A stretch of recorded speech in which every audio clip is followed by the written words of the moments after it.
She laughed in my face in front of everyone, said I'd never catch up to her world. That night, I didn't argue. I just smiled and started running faster than she ever thought I could. Before we dive in, make sure you hit subscribe, smash that like button, and drop a comment if you've ever been underestimated by someone you love. It started at a dinner party. The kind where wine glasses glimmer and everyone's too polished to be real.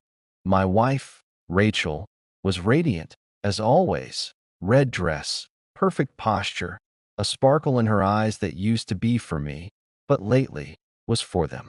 The high circle, lawyers, investors, people who spoke in numbers and nodded like their time cost gold. That I was sitting beside her, a simple guy, jeans instead of slacks, calloused hands instead of manicured ones. I run a small construction firm. Nothing fancy, but I built it from dust. While others traded words, I traded effort. But that night, effort wasn't fashionable. Rachel leaned toward her friend, this guy named Ethan, a finance type who wore confidence like a second skin. See, Ethan, she said, her voice sugar-coated but sharp. Mark doesn't really fit into these kinds of circles. He's more of a hands-on guy. She giggled. The table followed, and the laughter felt like nails driven into my ribs. That I looked at her, not angry, not humiliated, just quiet. That's what hurt her most later. My silence.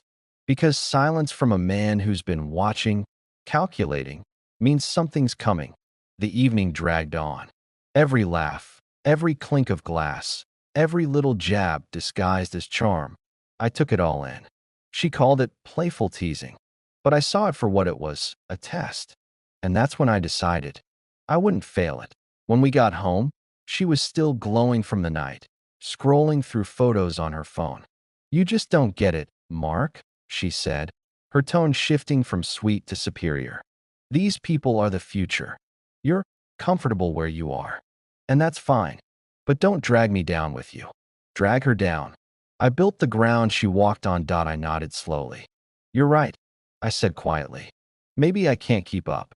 She smirked, thinking she'd won the argument. Exactly. But in my mind, the race had just started. I didn't sleep that night. I sat in the dark, staring at the faint city lights outside our window. Something burned deep in me. Not anger, not jealousy, resolve. The kind that doesn't make noise. The kind that moves mountains 1 inch at a time. The next morning, while she was sipping her almond latte and browsing luxury retreats, I made a few calls. Old contacts, mentors I hadn't spoken to in years. I asked questions, listened, learned.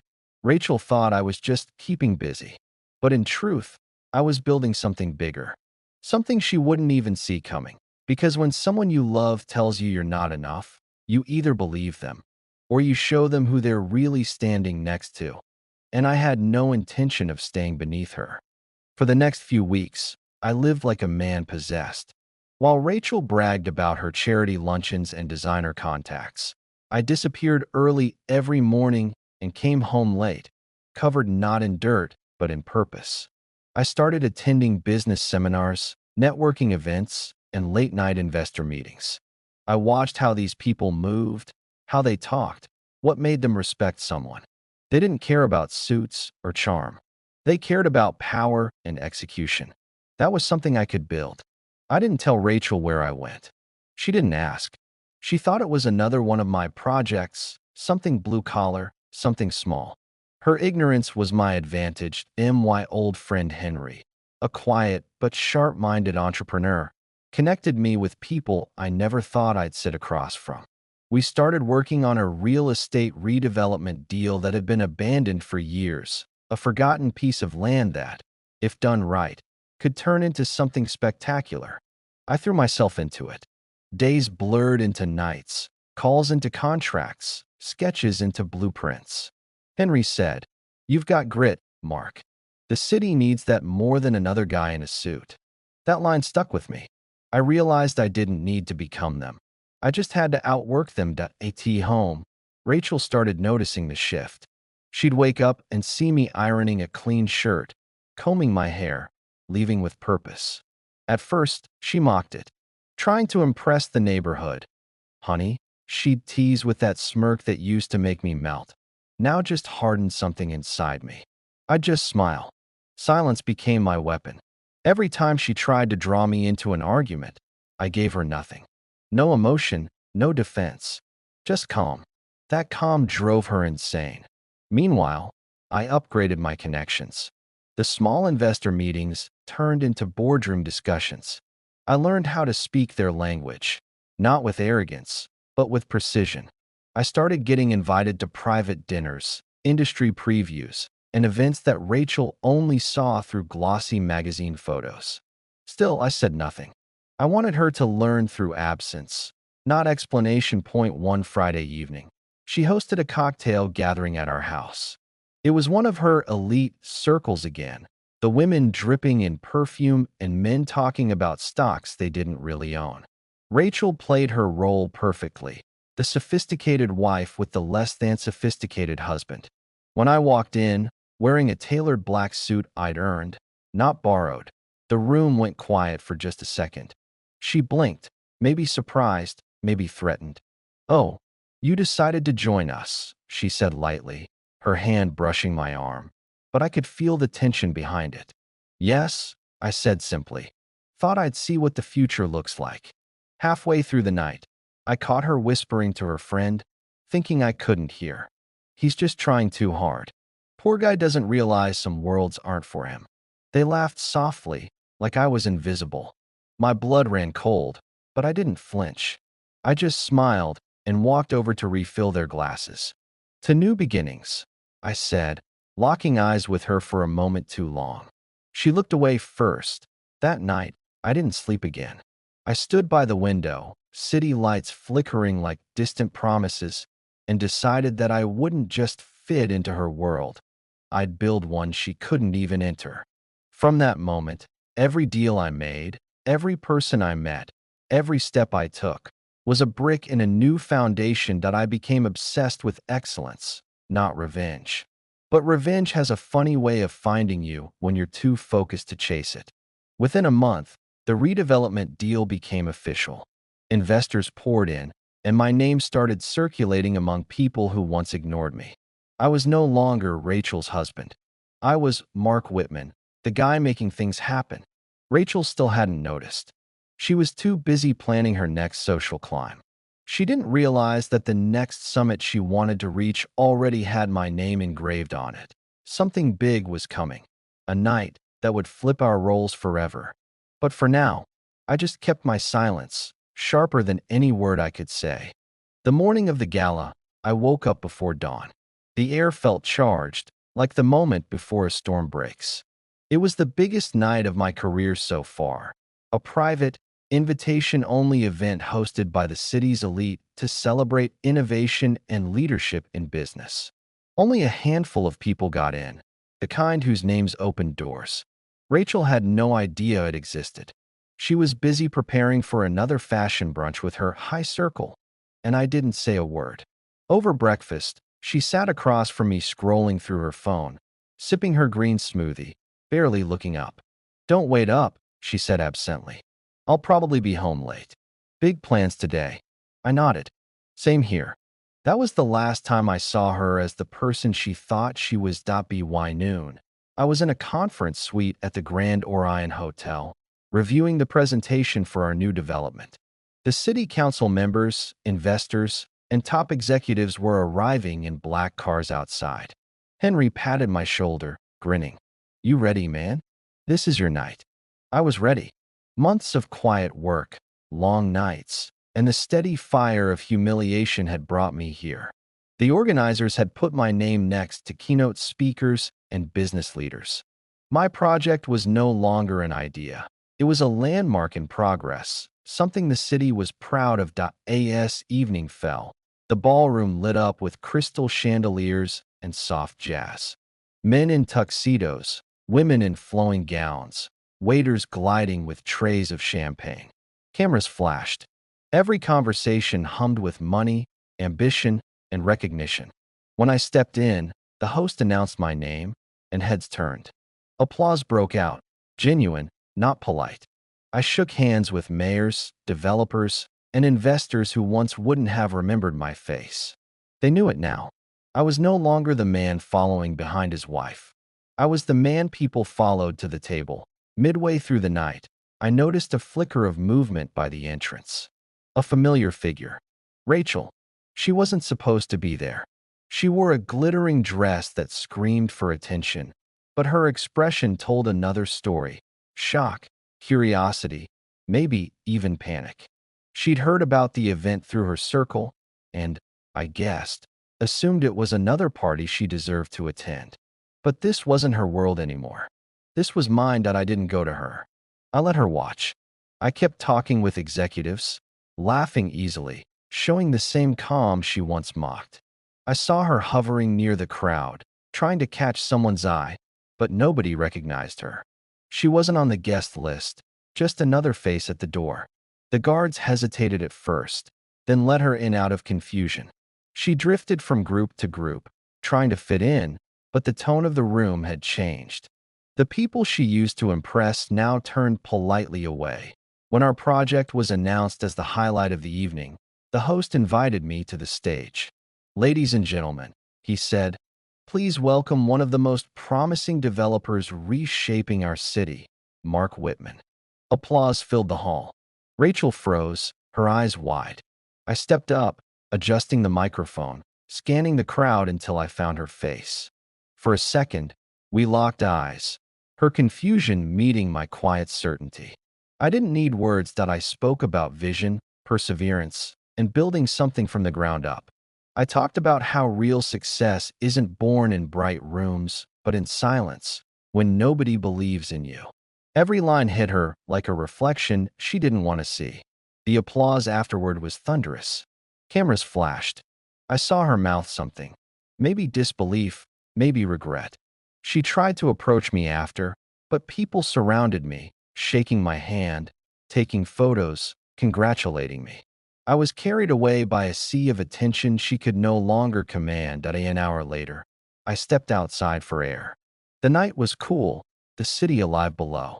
I heard heels clicking behind me. Rachel's voice, soft now, uncertain. "Mark." I turned.